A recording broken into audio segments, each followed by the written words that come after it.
तो दोस्तों आज तारीख हो गई है 4 फरवरी 2023 की और दिन है शनिवार का। वही हिंदी तारीख है शुक्ला चतुर्दशी और महीना चल रहा है माघ का। तो आइए बिना देर किए फटाफट से जानते हैं आज की ताज़ा खबरें और मुख्य समाचार। तो दोस्तों आज के मुख्य समाचार में पहली बड़ी खबर आ रही है दूध के महंगा होने को लेकर। जी हाँ, अमूल ने दूध के दाम 3 रुपए प्रति लीटर बढ़ा दिए हैं। ताज़ा जानकारी के मुताबिक बढ़ी हुई ये नई कीमतें तत्काल प्रभाव से लागू हो जाएंगी, यानी कि अब ये नई कीमतें लागू हो गई हैं। इन नई कीमतों के लागू होने के बाद अब अमूल गोल्ड दूध की कीमत 66 रुपए प्रति लीटर हो गई है। वहीं अमूल फ्रेश दूध की कीमत 54 रुपए प्रति लीटर हो गई है। इसके अलावा अमूल के गाय के दूध की कीमत 56 रुपए प्रति लीटर हो गई है और अमूल A2 भैंस के दूध की कीमत 70 रुपए प्रति लीटर हो गई है। वैसे दोस्तों आप नहीं जानते हैं तो आपको बता दें, अमूल ने पिछली बार अभी हाल ही में बीते अक्टूबर के महीने में 2 रुपए प्रति लीटर के हिसाब से दूध के दाम में बढ़ोतरी की थी और एक बार फिर से ये बढ़ोतरी की गई है। दूध की कीमतें बढ़ाने को लेकर अमूल ने कहा है कि ऑपरेशन और प्रोडक्शन की कुल लागत में बढ़ोतरी के कारण दूध के दाम बढ़ाए जा रहे हैं। इसी बीच ये भी बताया गया है कि चारा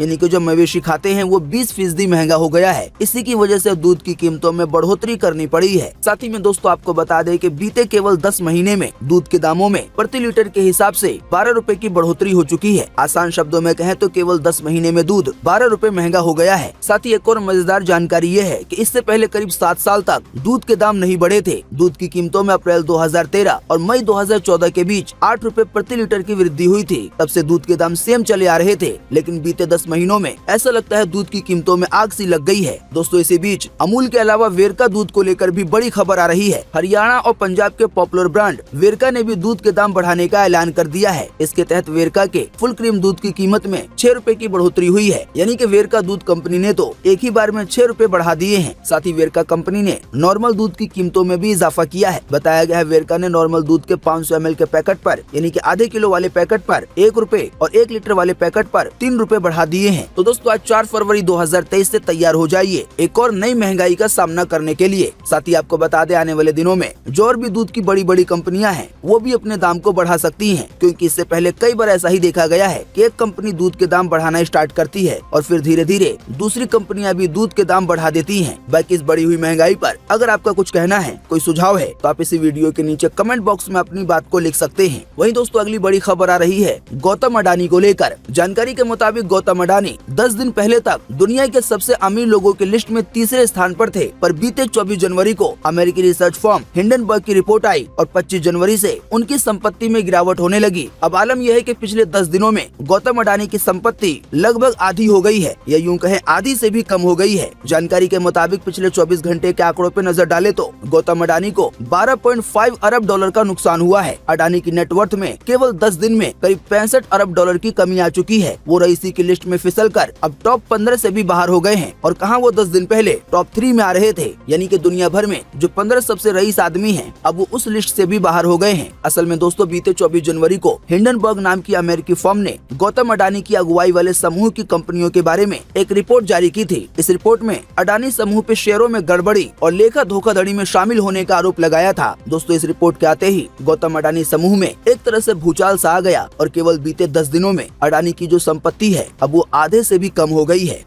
वहीं दोस्तों अगली बड़ी खबर आ रही है बीबीसी द्वारा बनाई गई पीएम मोदी के बारे में डॉक्यूमेंट्री को लेकर। जी हां, बीबीसी की प्रतिबंधित यानी कि ban documentary India the Modi question पर लगे बैन को लेकर अभी हाल ही में बीते शुक्रवार को देश के सबसे बड़े कोर्ट सुप्रीम कोर्ट में सुनवाई हुई। कोर्ट ने इस मामले में केंद्र सरकार को अब नोटिस भेजा है और ओरिजिनल डॉक्यूमेंट जमा कराने के आदेश जारी किए हैं। मामले में सुप्रीम कोर्ट ने केंद्र से 3 हफ्ते में जवाब मांगा है। इस मामले में अगली सुनवाई अप्रैल के महीने में होगी। आसान शब्दों में कहें तो दरअसल डॉक्यूमेंट्री पर रोक लगाए जाने के खिलाफ महुआ मोइत्रा, प्रशांत भूषण और एडवोकेट ML शर्मा ने याचिका दायर की थी। याचिका में कहा गया था कि बीबीसी की डॉक्यूमेंट्री पर बैन लगाने का सरकार का फैसला मनमाना है और ये संवैधानिक नहीं है, यानी कि गलत है। आखिर बैन क्यों लगाया गया? हालांकि दोस्तों वहीं दूसरी ओर डॉक्यूमेंट्री को बैन करने को लेकर सरकार की तरफ से ये तर्क दिया गया कि बीबीसी द्वारा इस डॉक्यूमेंट्री में जो पीएम मोदी को लेकर बातें बताई गई हैं, जो तथ्य बताए गए हैं वो गलत है। इसी की वजह से इस डॉक्यूमेंट्री को देश भर में बैन किया जा रहा है। तो अब दोस्तों डॉक्यूमेंट्री पे लगा बैन हटेगा या या नहीं हटेगा, अब इसका पता तो आने वाले अप्रैल के महीने में चल पाएगा, जब इस केस पर एक बार फिर से देश के सबसे बड़े कोर्ट में सुनवाई होगी। और जैसा कि अभी हमने आपको बताया, इसी दौरान मोदी सरकार को कोर्ट में डॉक्यूमेंट्री को आखिर क्यों बैन किया गया है, इसका जवाब देना होगा। बाकी दोस्तों, आप भी इसी वीडियो के नीचे कमेंट बॉक्स में कमेंट करके बताएं कि बीबीसी द्वारा पीएम मोदी पे ये जो डॉक्यूमेंट्री बनाई गई है, जिसमें खास करके गुजरात के 2002 के दंगे के बारे में बताया गया है, तो क्या इस पे लगा बैन हटना चाहिए या नहीं हटना चाहिए, इस पर आपकी पर्सनल राय क्या है? वीडियो को देखने के बाद आप अपना जवाब इसी वीडियो के नीचे कमेंट बॉक्स में लिख सकते हैं। आपके दिए गए जवाबों से काफी कुछ पता चलता है। वहीं दोस्तों, अगली बड़ी खबर आ रही है पीएम मोदी के लोकप्रियता को लेकर। दोस्तों, दैनिक जागरण की तरफ से ये जानकारी साझा की गई है और बताया गया है कि प्रधानमंत्री मोदी की लोकप्रियता जग जाहिर है। पीएम मोदी के व्यक्तित्व से लेकर उनकी स्टाइल सब कुछ लोगों को बेहद ही प्रभावित करता है। साथ ही दैनिक जागरण की तरफ से ये भी कहा गया है कि दुनिया भर के तमाम लीडर्स के बीच उनकी एक अलग और आकर्षक छवि है। पीएम मोदी न केवल भारत में लोकप्रिय हैं, बल्कि विदेशों में भी उनका करिश्मा देखने को मिलता है। इसी प्रभावशाली शख्सियत ने यानी कि पीएम मोदी को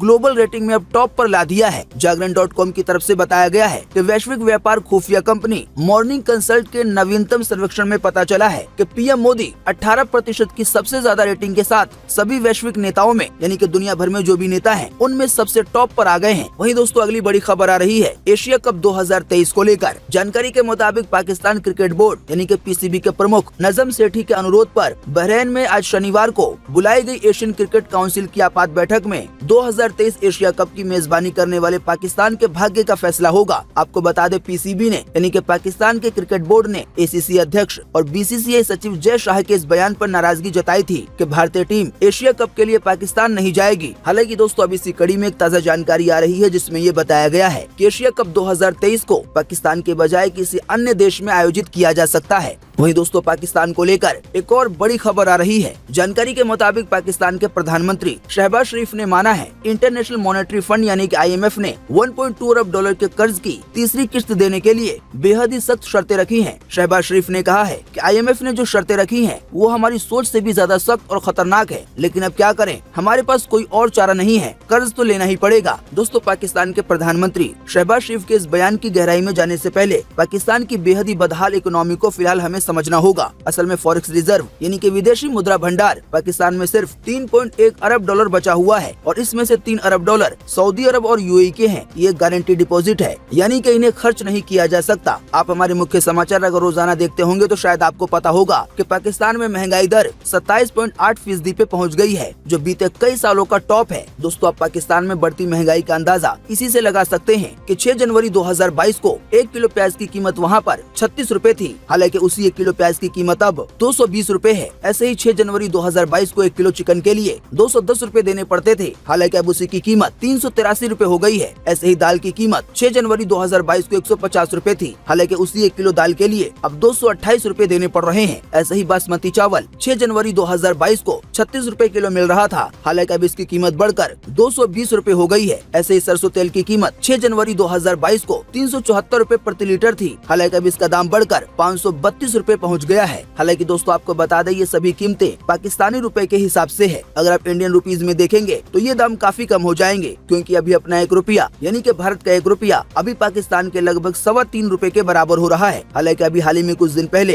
ये 2.25 रुपए ही हो रहा था, पर पाकिस्तान में इकोनॉमी की हालत खस्ता होने की वजह से वहाँ का रुपया भी गिर रहा है। आसान शब्दों में कहें तो अगर आपके पास भारत का 1 रुपया है तो वो पाकिस्तान के लिए 3 रुपए 34 पैसे होगा। और इस वाले हिसाब से अगर देखा जाए तो अगर आपके पास अपने देश के लगभग 125 रुपए हैं तो आपको पाकिस्तान में 1 किलो चिकन मिल जाएगा। हालांकि ये पाकिस्तान के हिसाब से लगभग 450 रुपए किलो है, लेकिन ये अपने भारतीय रुपए में 125 रुपए के आसपास में मिल जाएगा। हालांकि अभी अपने देश में यानी कि भारत में 1 किलो चिकन लेने के लिए 180 रुपए या 200 रुपए या फिर 220 रुपए या फिर इससे भी ज्यादा कभी कभी देना पड़ता है। यानी कि इंडियन रुपीज के हिसाब में पाकिस्तान का चिकन अभी भी सस्ता है, इतना महंगा होने के बावजूद। हाँ, पर दोस्तों, ये बात जरूर है कि वहाँ के लोगों के लिए तो ये महंगाई ही है। वहीं दोस्तों, अगली बड़ी खबर आ रही है भारतीय आई ड्रॉप्स को लेकर। जानकारी के मुताबिक भारत की फार्मा कंपनी यानी कि दवाई कंपनी ने अमेरिकी बाजार से अपनी आई ड्रॉप्स यानी कि आंखों में डालने वाली ड्रॉप्स की खेप को वापस मंगा लिया है। असल में पिछले दिनों अमेरिका के centres for disease control and prevention ने लोगों से इस दवा की खरीद और इस्तेमाल को फौरन बंद करने की अपील की थी।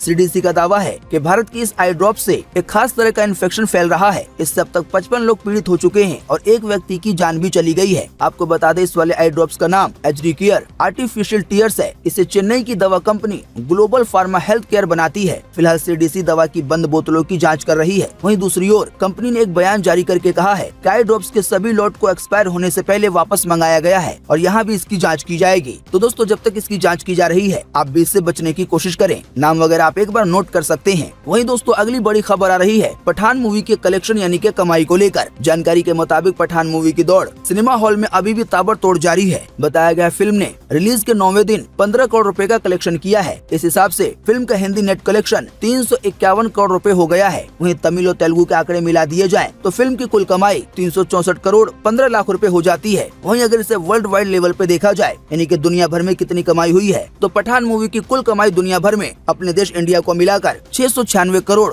98 लाख रुपए हो गई है। यानी कि ये लगभग 700 करोड़ रुपए के करीब पहुंच गया है। वहीं दोस्तों, अगली बड़ी खबर आ रही है धोखा देने वाले पति या फिर पत्नियों को लेकर। एक्स्ट्रा मैरिटल डेटिंग ऐप है ग्लिडन। इसे इस्तेमाल करने वाले भारतीयों की संख्या 2 मिलियन यानी 20 लाख पहुंच चुकी है। ग्लिडन को दुनिया भर में 10 मिलियन लोग इस्तेमाल करते हैं। दोस्तों, आपको बता दें ये ऐप खास करके उन लोगों के लिए बनाया गया है जो लोग शादी में रहने के बावजूद अफेयर को अंजाम देते हैं। आपको बता दें अभी हाल ही में इस डेटिंग ऐप की रिपोर्ट में ये दावा किया गया है कि उनकी ऐप पर 20% लोग भारतीय हैं जो शादीशुदा होते हुए नए पार्टनर की तलाश में जुटे हुए हैं। रिसर्च में ये भी कहा गया है कि कोरोना के बाद यूजर की संख्या में 11% की बढ़ोतरी हुई है। साथ ही बताया गया 20 लाख भारतीय जो पति है या फिर पत्नी है वो अपने पार्टनर को धोखा इसलिए दे रहे हैं क्योंकि वो शादी से बोर हो गए हैं या फिर उनकी चाहत है किसी नए पार्टनर के साथ संबंध बनाने की। यानी कि ये वो दो मेन कारण हैं जिसकी वजह से 20 लाख भारतीय, इसमें महिला पुरुष दोनों शामिल है, वो पति या पत्नी होने के बावजूद अपने पार्टनर को धोखा दे रहे हैं। वहीं दोस्तों, फिर अगली बड़ी खबर आ रही है पीएम मोदी के बारे में डॉक्यूमेंट्री को लेकर। जानकारी के मुताबिक कोलकाता की यूनिवर्सिटी में बीते शुक्रवार को स्टूडेंट फेडरेशन ऑफ इंडिया यानी कि SFI ने प्रधानमंत्री मोदी पर बनी BBC की documentary India the Modi question दिखाई। यूनिवर्सिटी के अंदर डॉक्यूमेंट्री को दिखाए जाने की परमिशन नहीं थी, इसीलिए इसे बाहर सड़क पे दिखाया गया। बताया गया कैंपस के अंदर बिजली नहीं मिलने पर SFI ने मुख्य सड़क पे मंच बनाया। इसके बाद लैपटॉप पे डॉक्यूमेंट्री दिखाई। वहीं दोस्तों, अगली बड़ी खबर आ रही है 6 करोड़ साल पुराने पत्थर को लेकर। जी हाँ, नेपाल के जनकपुर से 40 टन वजनी शालिग्राम यानी कि पत्थर की 2 शिलाएं 7 दिन के सफर के बाद अभी हाल ही में बीते बुधवार को अयोध्या में पहुंची। इन्हीं शिलाओं से भगवान राम और माता सीता की भव्य मूर्ति बनाई जाएंगी। माना जा रहा है ये मूर्तियां अयोध्या में बने भव्य राम मंदिर के गर्भगृह में स्थापित की जाएंगी। यानी कि अयोध्या के राम मंदिर में मेन मूर्तियां यही होंगी। बाकी जैसा कि आप जानते हैं अपना देश एक आस्था का देश है, तो जैसे ही लोगों को पता चला कि जो 2 बड़े बड़े पत्थर जा रहे हैं इससे भगवान राम और सीता की मूर्ति बननी है, तो ऐसा होते ही लोगों ने पत्थरों से आशीर्वाद लेना शुरू कर दिया, उसको चूमना शुरू कर दिया। इसकी कुछ तस्वीरें आप अपनी स्क्रीन पर भी देख सकते हैं। वहीं दोस्तों, अगली बड़ी खबर आ रही है दिल्ली में 3 साल की बच्ची के साथ गैंग रेप होने को लेकर। जी हाँ, साउथ दिल्ली के फतेहपुर बेरी थाना क्षेत्र में 3 साल की बच्ची के साथ गैंग रेप का मामला सामने आया है। पुलिस ने इस मामले में 2 आरोपियों रामनिवास पानिका जिसकी उम्र 27 साल है और शक्तिमान सिंह जिसकी उम्र 22 साल है, इन दोनों को गिरफ्तार किया गया है। बताया गया 3 साल की बच्ची घर के बाहर खेल रही थी, तभी पड़ोस में रहने वाले 2 आरोपी उसे बहलाकर जंगल में ले गए और उसके साथ दुष्कर्म किया। अब ताजा जानकारी के मुताबिक बच्ची को एम्स अस्पताल में भर्ती कराया गया है। उसकी हालत गंभीर बताई जा रही है। वहीं बताया गया है कि आरोपी मध्य प्रदेश के सीधी जिले के रहने वाले हैं। साथ ही दोस्तों, हैरानी वाली बात यह है कि दोनों ही गिरफ्तार किए गए आरोपी शादीशुदा हैं। वहीं दोस्तों, अगली बड़ी खबर आ रही है राहुल गांधी की चिट्ठी को लेकर जो उन्होंने लिखी है पीएम मोदी को। जानकारी के मुताबिक कांग्रेस सांसद राहुल गांधी ने बीते शुक्रवार को प्रधानमंत्री मोदी को 2 पन्नों की चिट्ठी लिखी है। राहुल गांधी ने इसमें कश्मीरी पंडितों की समस्याओं के बारे में बताया है। उन्होंने लिखा है जम्मू कश्मीर में टारगेट किलिंग के बीच कश्मीरी पंडितों को घाटी में काम करने के लिए मजबूर किया जा रहा है। साथ ही उपराज्यपाल यानी कि मनोज सिन्हा जी द्वारा उनके लिए भिखारी जैसे शब्दों का प्रयोग गैर जिम्मेदाराना है। उन्होंने प्रधानमंत्री मोदी से कश्मीरी पंडितों की चिंताओं को दूर करने के लिए उचित कदम उठाने की अपील की है। वहीं दोस्तों, अगली बड़ी खबर आ रही है नवाजुद्दीन सिद्दीकी को लेकर। जानकारी के मुताबिक बॉलीवुड एक्टर नवाजुद्दीन सिद्दीकी और उनकी पत्नी आलिया सिद्दीकी के बीच लंबे समय से विवाद चल रहा है। हालांकि कुछ दिनों पहले आलिया ने नवाज और उनके परिवार के खिलाफ शिकायत दर्ज की थी, जिसके बाद अब मुंबई कोर्ट ने नवाजुद्दीन सिद्दीकी को नोटिस भेजा है। दरअसल आलिया सिद्दीकी ने कुछ दिनों पहले अपने वकील रिजवान सिद्दीकी के जरिए वर्सोवा पुलिस स्टेशन में शिकायत दर्ज करवाई थी। उन्होंने अपनी शिकायत में गंभीर आरोप लगाते हुए ये कहा था कि नवाजुद्दीन सिद्दीकी और उनकी फैमिली ने उन्हें कई दिनों से खाना नहीं दिया है। इसके साथ ही सोने के लिए बेड और नहाने के लिए बाथरूम तक इस्तेमाल करने नहीं दिया है। उनकी ये शिकायत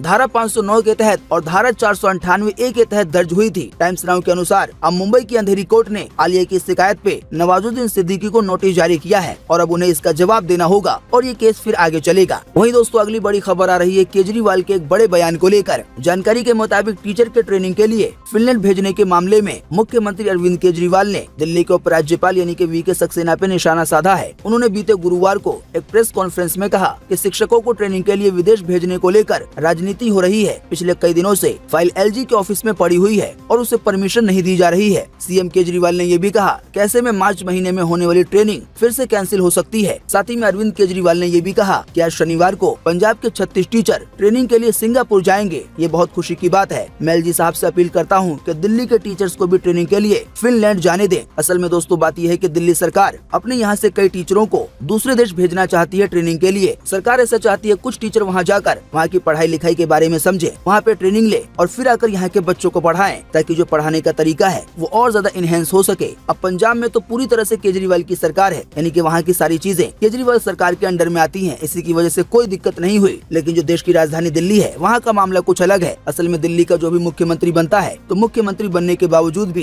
कई ऐसे पावर हैं जो कि मुख्यमंत्री के अंडर में नहीं आते हैं। ऐसे में कई फाइलों को कई तरह की परमिशन लेने के लिए एलजी के पास जाना पड़ता है, यानी कि लेफ्टिनेंट गवर्नर के पास। अगर वो पास करते हैं तभी परमिशन मिल पाती है। तो फिलहाल ताज़ा जानकारी के मुताबिक केजरीवाल की तरफ से ये आरोप लगाया जा रहा है कि दिल्ली के कई टीचरों को ट्रेनिंग के लिए जो फिनलैंड भेजना है तो इसकी जो फाइल है वो पड़ी हुई है और उसको परमिशन नहीं दी जा रही है। वहीं दोस्तों अगली बड़ी खबर आ रही है मौसम समाचार को लेकर। जानकारी के मुताबिक मौसम विभाग के अनुसार अगले 24 घंटे के दौरान गिलगित बल्टिस्तान, मुजफ्फराबाद, लद्दाख और जम्मू कश्मीर के कुछ हिस्सों में हल्की से मध्यम बारिश और हिमपात की संभावना है। इसके अलावा तमिलनाडु के दक्षिणी भागों, साथ ही में दक्षिणी केरल और अंडमान निकोबार द्वीप समूह में 1-2 स्थानों पर हल्की से मध्यम बारिश हो सकती है। दोस्तों अभी हमने आपको बारिश को लेकर जिन भी शहरों जिन भी राज्यों के नाम बताए हैं उनको छोड़कर देश भर में आज मौसम सूखा बने रहने की संभावना है। वहीं दोस्तों अगली बड़ी खबर आ रही है आज 4 फरवरी 2023 के राशिफल को लेकर। तो शुरू करते हैं मेष राशि से। तो मेष राशि वालों के लिए कहा गया है कि आप पूरे आत्मविश्वास के साथ काम पूरे करेंगे। टारगेट हासिल करने में किसी करीबी रिश्तेदार की मदद भी मिलेगी। ज्ञान विज्ञान के क्षेत्र में विद्यार्थियों को रुचि होगी। साथ ही मेष राशि वालों को लेकर कहा गया है कि गले में किसी प्रकार का इन्फेक्शन और खांसी जुकाम की परेशानी हो सकती है। बताया गया है इसमें लापरवाही बिल्कुल ना बरतें।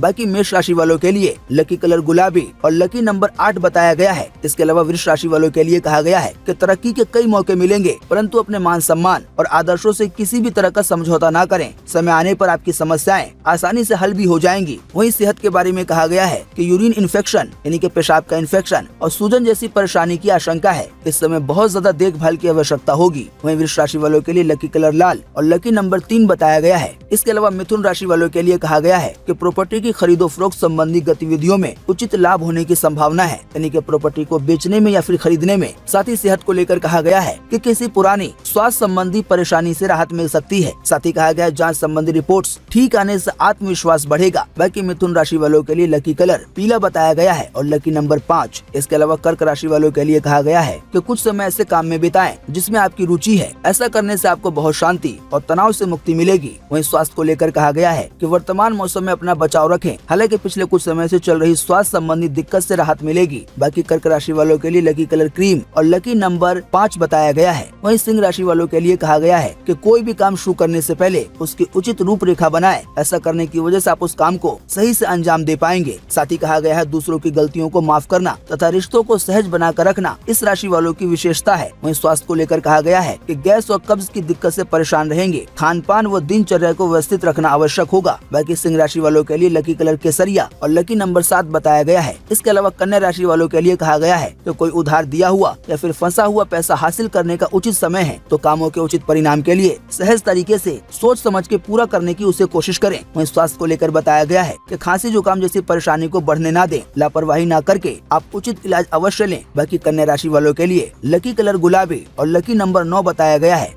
इसके अलावा तुला राशि वालों के लिए कहा गया है कि कोई सरकारी काम रुका हुआ है तो आज हल होने का उत्तम समय है। साथ ही किसी प्रभावशाली व्यक्ति का भी सहयोग मिलेगा, यानी कि किसी बड़े व्यक्ति का। वहीं स्वास्थ्य को लेकर बताया गया है कि स्वास्थ्य के प्रति सचेत तथा सावधान रहना जरूरी है। जरा सी लापरवाही आपके लिए परेशानी का कारण बन सकती है। बाकी तुला राशि के लिए लकी कलर जामुनी और लकी नंबर 1 बताया गया है। इसके अलावा वृश्चिक राशि वालों के लिए कहा गया है कि पारिवारिक जिम्मेदारियां बढ़ेंगी और आप उन्हें अच्छी तरह से सुलझा भी लेंगे। कुछ समय किसी शांति स्थल पे जरूर व्यतीत करें, यानी कि कुछ समय शांति शांति में बिताएं, इससे आपको मानसिक और शारीरिक ऊर्जा मिलेगी। वहीं स्वास्थ्य को लेकर कहा गया है कि अपने ऊपर अत्यधिक कार्यभार न डालें। एसिडिटी की समस्या से बचने के लिए आयुर्वेदिक चीजों का इस्तेमाल करें। बाकी वृश्चिक राशि वालों के लिए लकी कलर हरा और लकी नंबर 3 बताया गया है। इसके अलावा धनु राशि वालों के लिए कहा गया है कि रिश्तेदारों की आवाजाही से घर में खुशनुमा माहौल रहेगा। किसी धार्मिक आयोजन का प्रोग्राम भी बन सकता है। इस समय प्रॉपर्टी से संबंधित कोई खरीदो फरोख्त की योजना बन रही है तो उस पर अमल करने के लिए ये उचित समय है। साथ ही स्वास्थ्य के बारे में बताया गया है कि छोटी सी स्वास्थ्य संबंधी समस्या को भी गंभीरता से लें। छाती से संबंधित कुछ विकार उत्पन्न हो सकते हैं, इसकी वजह से अपनी जीवन शैली को अच्छा रखें। बाकी धनु राशि वालों के लिए लकी कलर पीला और लकी नंबर 6 बताया गया है। इसके अलावा मकर राशि वालों के लिए कहा गया है कि ग्रह स्थिति में सकारात्मक यानी कि अच्छा बदलाव आ रहा है। पिछले कुछ समय से लोग आपके खिलाफ थे, वहीं आज वो आपके पक्ष में आएंगे। इस समय अपनी प्रतिभा को पहचानें और पूरी ऊर्जा के साथ अपनी दिनचर्या और कार्य प्रणाली पर ध्यान केंद्रित करें। वहीं स्वास्थ्य को लेकर बताया गया है कि बदलते मौसम में अपना बचाव रखिए। खांसी जुकाम जैसी एलर्जी होने की आशंका है। वहीं मकर राशि वालों के लिए लकी कलर बैगनी और लकी नंबर 9 बताया गया है। इसके अलावा कुंभ राशि वालों के लिए कहा गया है कि खास लोगों से मुलाकात का अवसर मिलेगा तथा लाभदायक मुद्दों पर भी विचार विमर्श होगा। किसी धार्मिक संस्था के साथ उनकी गतिविधियों में सहयोग करना आपके मान सम्मान को बढ़ाएगा। वहीं स्वास्थ्य को लेकर कहा गया है कि इस समय सर्वाइकल तथा जोड़ों में दर्द जैसी परेशानी हो सकती है। सर्दी से अपना बचाव रखें। बाकी कुंभ राशि वालों के लिए लकी कलर बादामी और लकी नंबर 2 बताया गया है। वहीं मीन राशि वालों के लिए कहा गया है कि प्रॉपर्टी या अन्य कोई कार्य रुका हुआ है तो किसी राजनीतिक व्यक्ति की मदद से वो हल हो सकता है। आप अपने फिटनेस को लेकर गंभीर रहेंगे। साथ ही स्वास्थ्य को लेकर ये भी कहा गया है कि गलत खान पान की वजह से पेट कुछ खराब रह सकता है। वहीं मौसमी चीजों को भी अपने भोजन में शामिल करें तथा अपना दिनचर्या अच्छा रखें।